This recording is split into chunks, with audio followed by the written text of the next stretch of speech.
Go back এবং চোর চোর স্লোগান। পুলিশ সুপারের সাথে দেখা করতে না পেরে শহরের গৌড় রোড এলাকায় মীনাক্ষী মুখার্জির নেতৃত্বে রাস্তা অবরোধ করে বিক্ষোভ বাম ছাত্র সংগঠনের।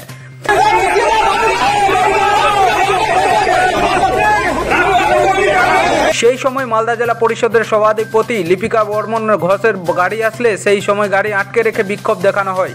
পাশাপাশি গো ব্যাক এবং চোর চোর স্লোগান দেওয়া হয়।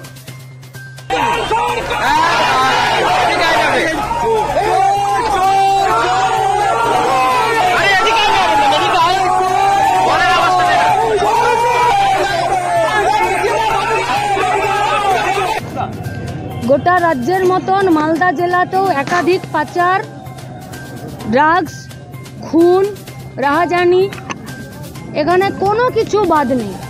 এমনকি টোটো যদি রাস্তায় চলছে তো পঞ্চায়েত থেকে নির্দেশ দিয়ে দিচ্ছে যে 2000, 5000, 10,000 লাগবে, তার কোনো রসিদ নেই। কেন লাগবে?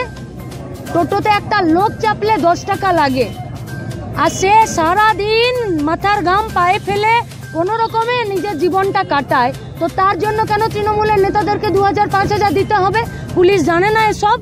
তো পুলিশ কি রাস্তার মোড়ে মোড়ে দাঁড়িয়ে থেকে শুধু ট্রাক থেকে আর বাস থেকে টাকা আদায় করার জন্য আছে, আর মানুষকে ভয় দেখানোর জন্য, আর যারা মানুষের উপরে অত্যাচার করবে তাদের হয়ে কাজ করার জন্য?